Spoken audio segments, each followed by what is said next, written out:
your daily fix of women's mixed martial arts from the UFC, Invicta FC, Bellator, and one championship. Be in the loop, cause Golden State Media Concepts got you covered. Get your fix in women's MMA. We've got you covered on Golden State Media Concepts Women's MMA Podcast.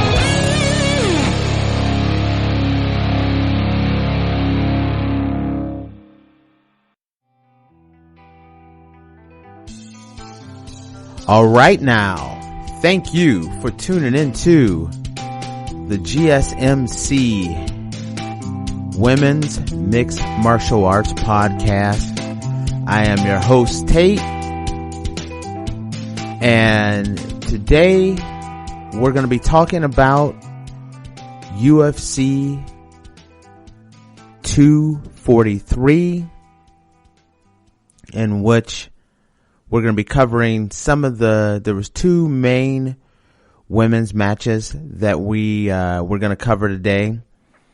The main event, which wasn't a women's fight, was Israel Adesanya ended up beating Robert Whittaker and capturing the middleweight title. But since this is the women's mixed martial arts show, we're going to talk a little bit about Megan Anderson's big win, a couple other fights, or another fight on the show, on that card. We're also going to talk about the upcoming big fight between Joanna Jedrzejczyk and Michelle Waterson, the karate hottie. I still want to call Joanna Jedrzejczyk, Joanna champion. It's just, old habits die hard. So we're going to talk about that big match. We're going to talk a little bit about the Invicta card, mainly the main fight on there. So we're going to dive right into it and get started here. So on the prelims, which it was kind of weird to see Megan Anderson actually fighting so far down the card. That was a big shocker to me. Not really because of the fact that she's coming off of a loss, but I thought she'd still be on the main card, but to be on the prelims, that was a bit of a surprise. And then for her to kick off the prelims, was a surprise. But Megan Anderson, who had come off of a kind of a disappointing win, when a lot of us that are very familiar with Megan had her as a potential title challenger. So she goes into this fight after coming off of a loss, and she's fighting Zarya Fairn. And I thought this was going to be a pretty interesting fight, because a lot of times when Megan fights a lot of fighters, Megan is always the much bigger fighter. And I was very curious to see how Megan would perform against a fighter that's just as big as she was. And she did not disappoint. She showed off some of her ground skills. She ended up winning the fight in 3 minutes and 56 seconds in the first round, with a triangle choke. I was very surprised that Megan actually showed off some of the ground skills, and that she had some times where she was showing off a little bit of her ground and pound. Zarya fell right into the triangle choke. That was an absolute gift. But Megan looked quite impressive. And so when you start looking at Megan and what's next for Megan, she thinks that with this win, she's right in line for a title shot, which I kind of agree with. When you look at the fact that when you look at the featherweight division, even when you just go to just the UFC rankings page, they don't even show other fighters. They just show Amanda Nunes with the belt.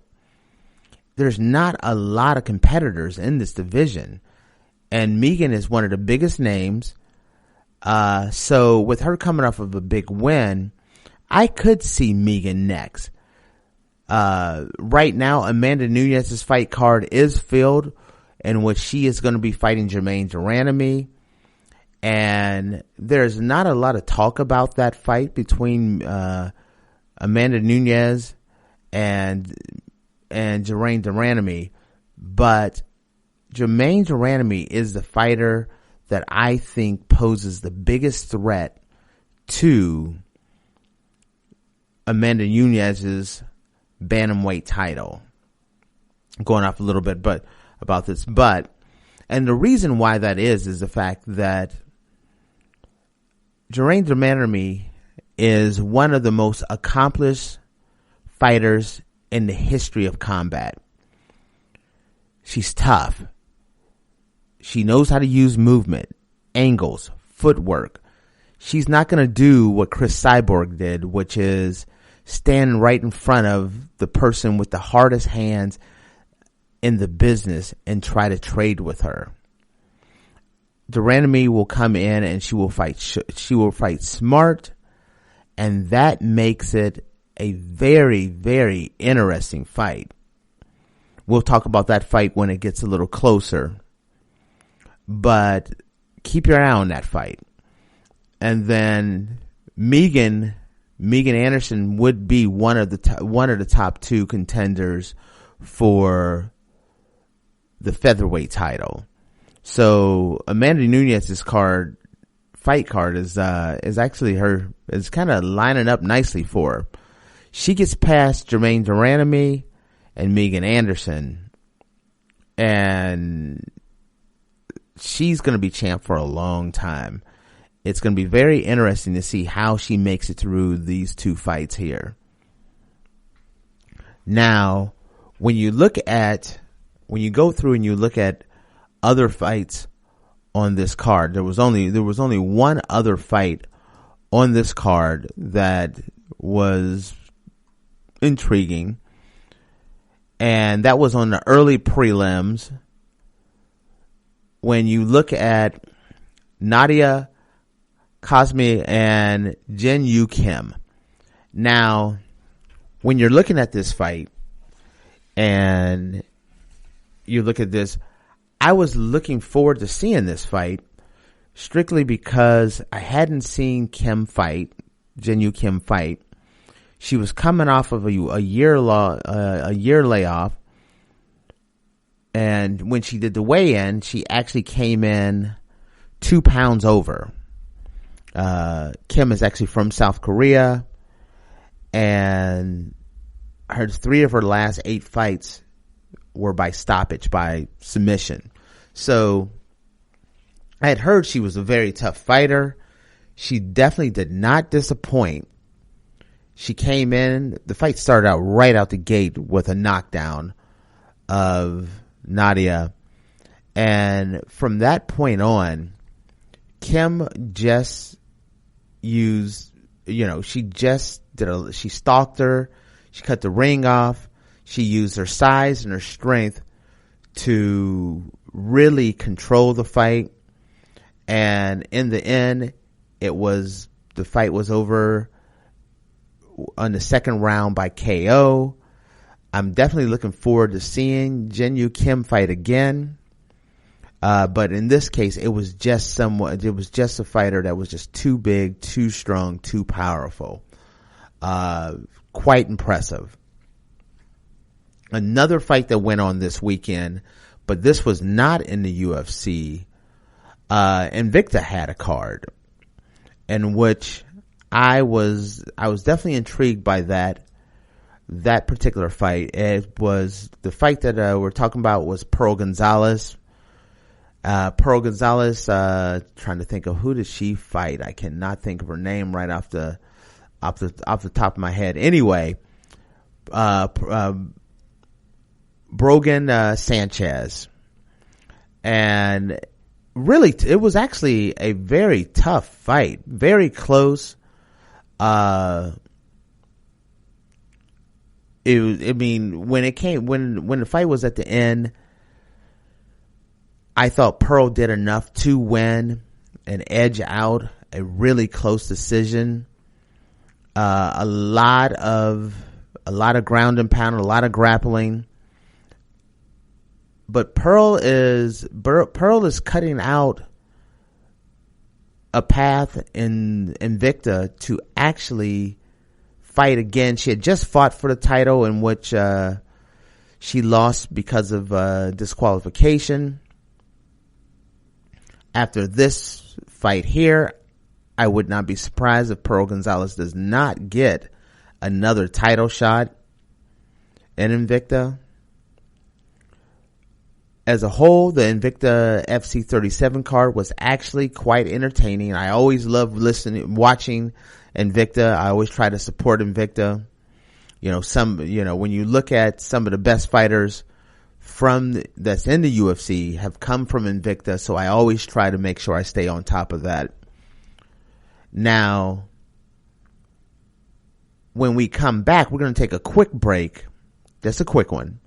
But when we come back, we're going to talk about this weekend's fight between Michelle Waterson and Joanna Jedrzejczyk. Stay tuned. We'll be right back.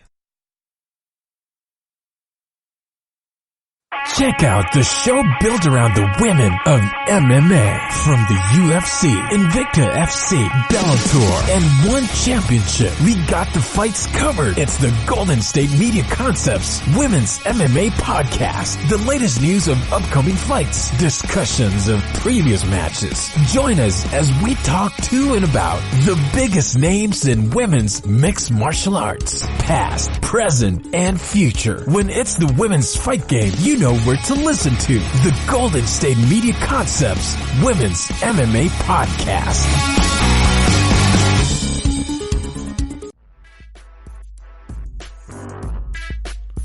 All right, we're back. We're just talking about this weekend's fight over at UFC 243. And we also talked about the Invicta Pearl Gonzalez's fight on Invicta 37. And now we're going to talk about the upcoming fight for this weekend, which is putting Michelle Waterson versus Joanna Jedrzejczyk, Joanna Champion. Yes, I'm going to keep calling her Joanna Champion. And this is a very, very intriguing fight. I want to see. Michelle Waterson is tough. There is no doubt in my mind that Michelle Waterson is a tough fighter. But,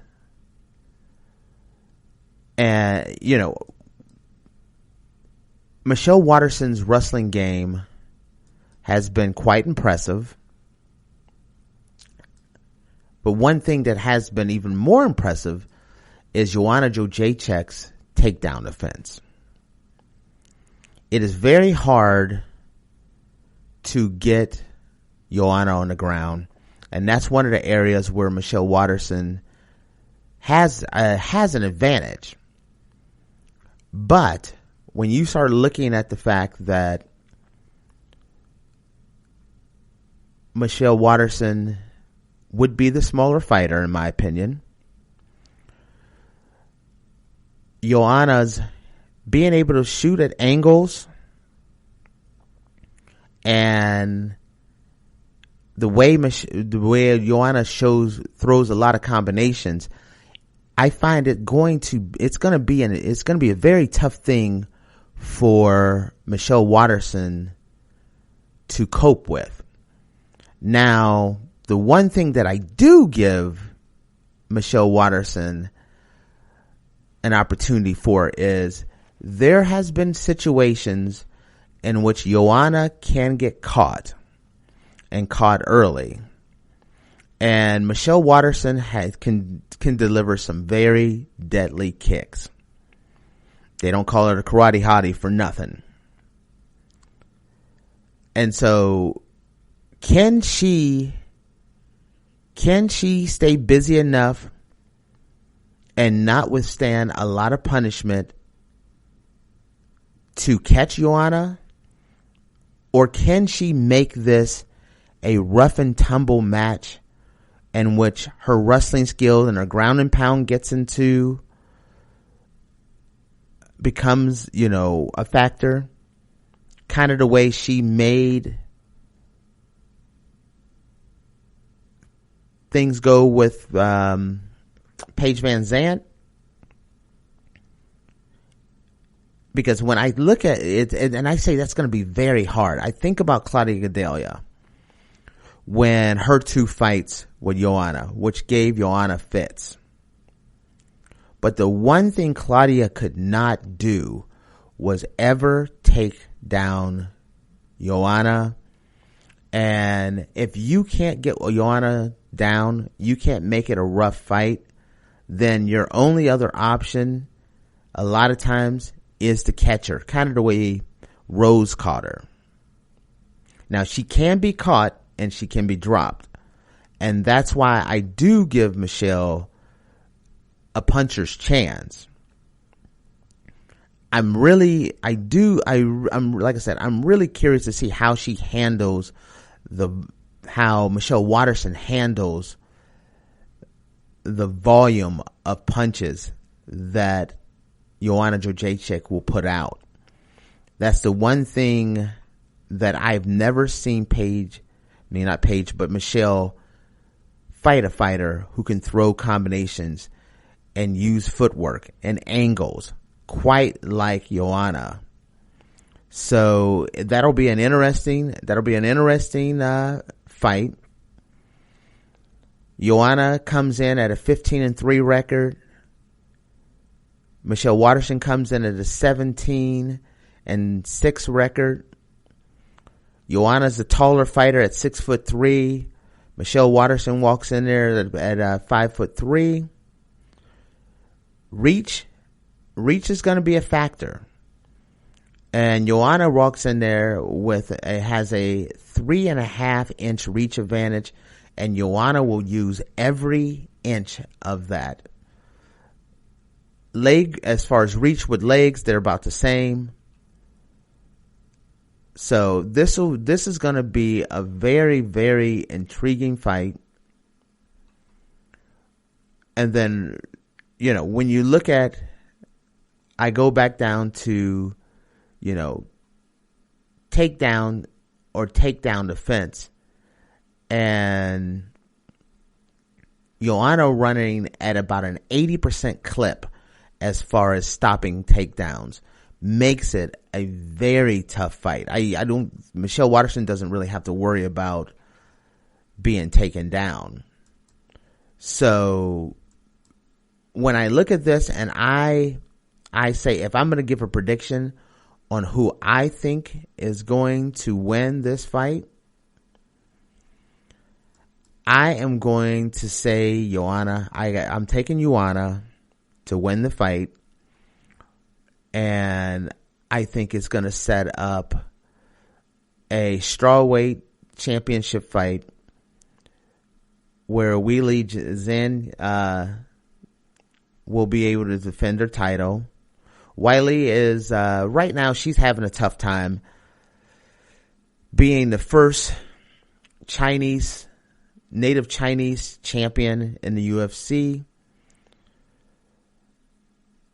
One thing that was a big surprise for her recently, though, is Weili was denied a visa to the United States. So right now, she is not allowed to come to the United States to defend her title. I'm very curious to see if that sticks, because if that does stick, you're going to have a champion in the UFC that cannot fight in the United States, and that will cause a lot of problems. But Weili has become already an international superstar, and the next fight, no matter whether it's Michelle Waterson or Joanna Jedrzejczyk, the winner of this fight will get a title shot most likely, and that will be a very large international event. I'm going to wrap things up But before I go, one thing I like to ask is, I know we don't do a lot of these episodes. It's been a while, and I'm happy to be back. This is a show that doesn't get a lot of attention. And so if you're enjoying this show and you want to hear more about women's mixed martial arts, because there's not a lot of shows out there to cover this particular segment of the MMA world, please remember to subscribe, follow, and to write us a 5-star review. Those 5-star reviews really help us with our advertisers and really help us keep this show going. I'm so happy to have it back, and I hope you are too. With that, I hope you enjoyed this episode of the GSMC Women's Mixed Martial Arts Podcast, and to all have a fantastic night. You've been listening to the Golden State Media Concepts Women's Mixed Martial Arts Podcast, part of the Golden State Media Concepts Podcast Network. You can find this show and others like it at www.gsmcpodcast.com. Download our podcast on iTunes, Stitcher, SoundCloud, and Google Play. Just type in GSMC to find all the shows from the Golden State Media Concepts Podcast Network, from movies to music, from sports to entertainment, and even weird news. You can also follow us on Twitter and on Facebook. Thank you, and we hope you have enjoyed today's program.